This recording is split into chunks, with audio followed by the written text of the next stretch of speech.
Hey, it's Razor Rock 102.1 KFMA. We're doing a Desert Museum podcast, and welcome to everybody listening. I hope there's lots of people that have experienced the Desert Museum, but if you haven't, we're going to get you a lot of information, and then if you haven't been there in a while, I know there's some new exhibits over there because I was there recently. We're going to talk all about that kind of stuff. We've got a couple people here from the Desert Museum, Kat Rumbley. Hello. Welcome. Thank you so much for having me. And Howard, right? Yes. Good morning, Howard. Okay, so here's my next question, because as you never stop learning, do you keep discovering new species of different insects and animals and things?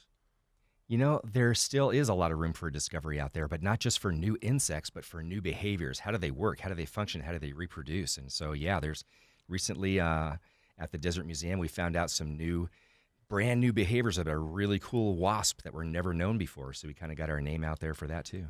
Well, I don't know what you call it, a series of events, I guess you guys have been doing on Saturday nights, correct? Yeah. So our Cool Summer Nights events happens every summer. The Desert Museum stays open till 10 p.m. on Saturday nights.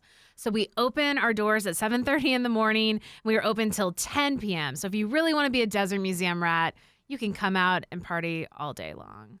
I went a couple weeks ago, and I saw a great new exhibit that I hadn't seen before, and it was interesting because I wouldn't expect to see some stingrays there. Yep. And it was weird, and then I asked somebody there, why are there stingrays here? And they said, well, you know, people don't associate the stingrays with the Sonoran Desert, but they're from, I guess, the Gulf.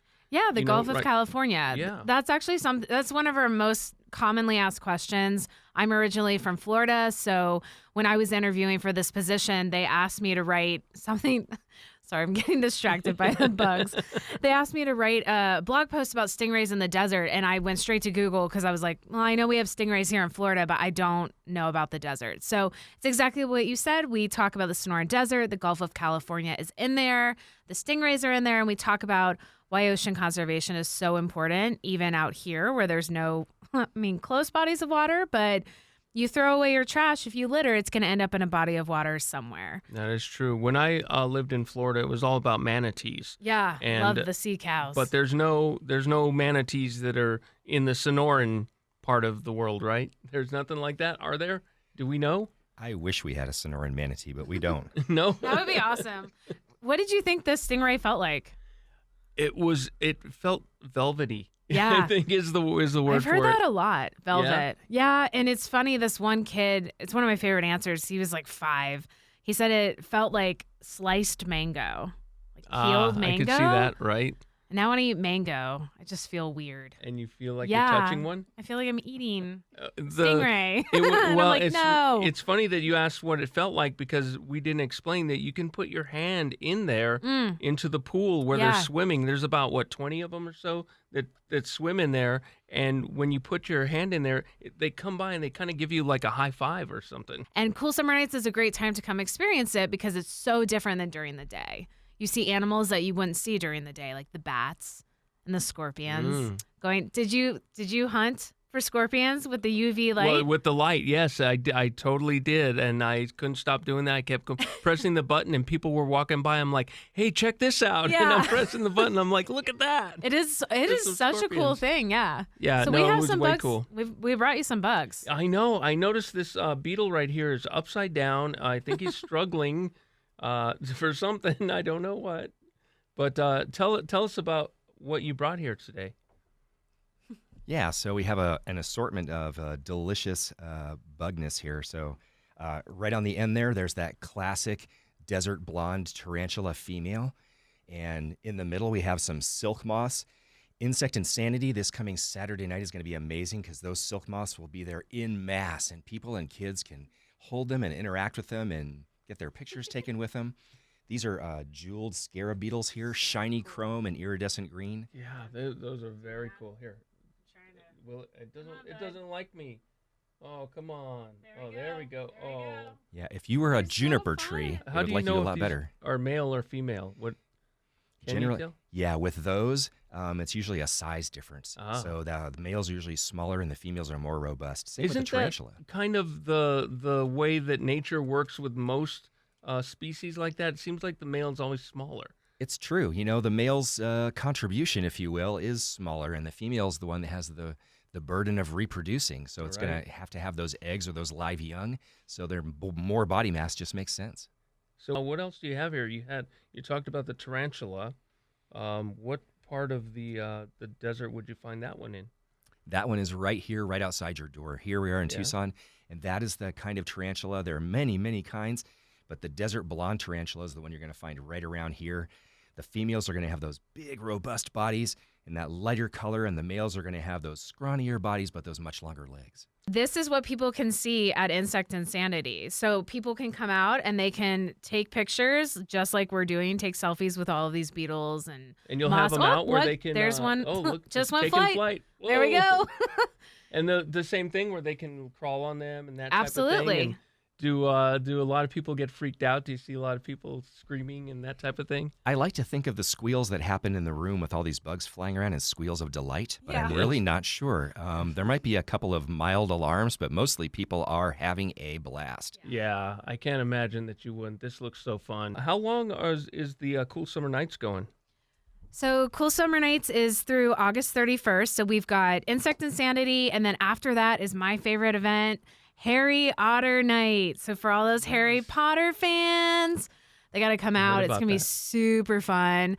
I'm going to dress up as Bellatrix Lestrange. I can't wait. It's going to be real good. And the first 50 kids get their own Harry Potter glasses, and we're just going to have like meet and greets with owls, snakes, salamanders, all the fantastic beasts that you see in the movies. Oh, yeah. They're everywhere right now. Beetle down. And got one right over here. I know. They're really making themselves at home here. So we're talking to Kat and Howard from the Desert Museum. One of the cool things about Cool Summer Nights is there are adult beverages that are served, and I think people like to kind of stroll around, have a little It's so trip. nice, and I love that I've kind of made that a main talking point when I come to this radio station. But yeah, we have local beers, and you can actually go to our Ocotillo Cafe and order a prickly pear margarita to go and walk around grounds. We just ask that you don't, leave your trash out, just recycle it. Right, and of course. We don't want any of the animals to get that in their exhibits, but it's really nice. Okay, so here's the deal. You drive out to the Desert Museum, and the drive is amazing, right? Gates Pass. So you're already having a great night. And then you go there, and you get this beautiful sunset. And then you see the stars. It's mind-blowing. Honestly, I can't believe I worked there, A. And then B, it's such a cool place for people to come. One of the cool things I saw was what is it called? The kid zone?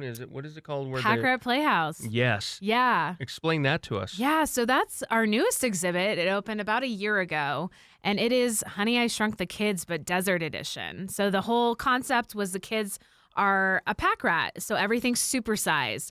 They can climb up 2 stories and see a bird's eye view of the museum and learn all about pack rats. It is really fun, and it's fun for adults too. Like, that slide is super fast. I heard that because I asked that question too. I'm like, what if adults want to go in there? And they're like, oh yeah, we all tested it. Yeah, and we did. all went in there and seriously and said it was really fun. And it's funny because the netting at the top.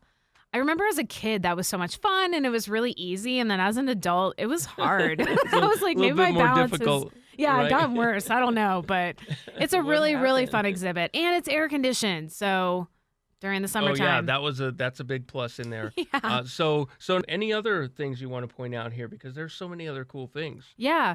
Well, I was going to say, so after Harry Otter Night, we have, I think it's August 17th, Teacher Appreciation Night, which is really cool. So if you're a teacher with valid ID, you get to come and experience the Desert Museum for free. Obviously, our teachers in Tucson do so much for the children and the community, and we want to give back to them.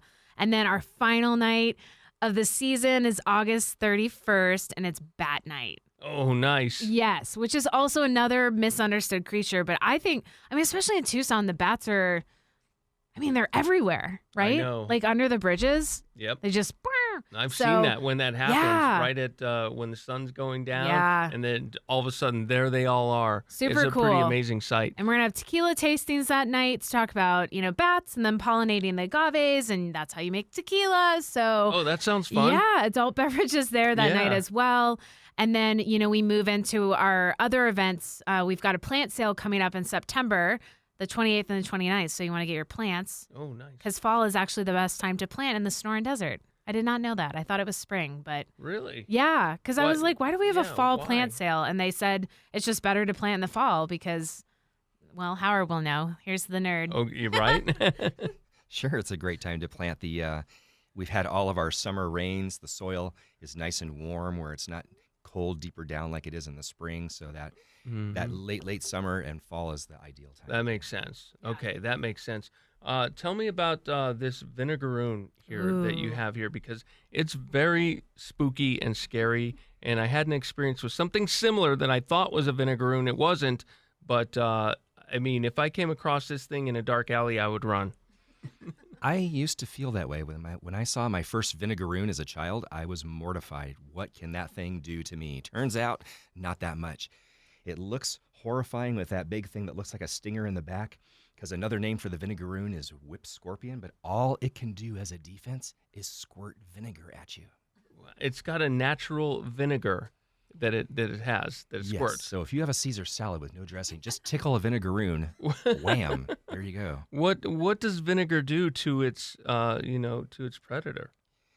Well, it's actually, as you know, vinegar is acetic acid. It's an acid. So you get that in your eyes. A fox goes down to eat the vinegaroon, gets that in his eyes, Ah. nose, or mouth, and it's at least a distraction, if not a little burning sensation.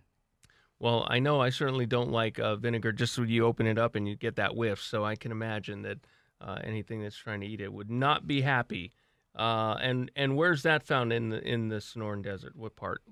As soon as you get into grasslands in southern Arizona and, of course, well into Sonora, in this part of the Sonoran Desert, they're not as common. You get down south near Patagonia after a rainy night and you can see vinegaroons in grassland oak areas. Wow, Yeah, that's where you find them. wow. And what you mentioned a fox, but what else would eat it or try to? Anyway. There are snakes that will eat things like that, small mammals, owls, all kinds of things. These things only come out at night, but almost anything that eats something else will eat a vinegaroon if it gets a chance. And what does a vinegaroon eat? I hope it's not me. Yeah. Yeah. Thank goodness they're not 6 foot long, right? Right. Yeah, they will eat anything they can overpower. So anything they can grab. They're very slow, deliberate, kind of move like a tortoise or a Gila monster, but they Okay. can strike, lacerate really fast, and gain that any kind of prey that they can get their little claws onto. Like anything. Would they eat those beetles? Yes. Oh man. Yeah, we could see all kinds of circle of life action here if we let this. Yeah, keep I was going, gonna so. say, have you ever seen anything commingled that's not supposed to be as you're doing something like this? So far, no, but anything's possible. And fortunately, the vinegaroon has a moth right now, so it's occupied. Oh, so he's like, yeah, I'm good.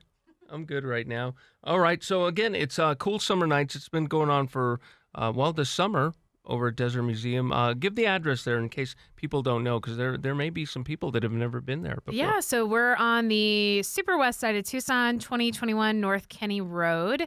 Like I said, any way you come to the Desert Museum, whether you're coming from Cortero or doing Ajo or Gates Pass, all of those ways are absolutely beautiful drives. Definitely worth the visit. And you can find more information on desertmuseum.org. Oh, that's so cool. And the admission, by the way, it's $16.95, I believe, right? Yep, if And you're a then- Tucson resident, $16.95. And if you are a Desert Museum member, every single Cool Summer Nights is free. That's so cool. Yeah, it's really awesome. So we're almost done this year, but get your membership now. So next year you can come every Saturday. Awesome, awesome. Well, it was such a treat having you both in here. Thank you. I learned a lot. I was scared of that vinegaroon, but you guys talked me down, Good. so I think we're good. Definitely going to be out there again soon. I know I'm going to be doing another live stream out there in another week or two, and I hope to see you guys out there. Thanks so much for coming in and doing this podcast with me and telling us all about the Desert Museum. Thanks for having us. Yeah, what a pleasure, Razor. Thank you.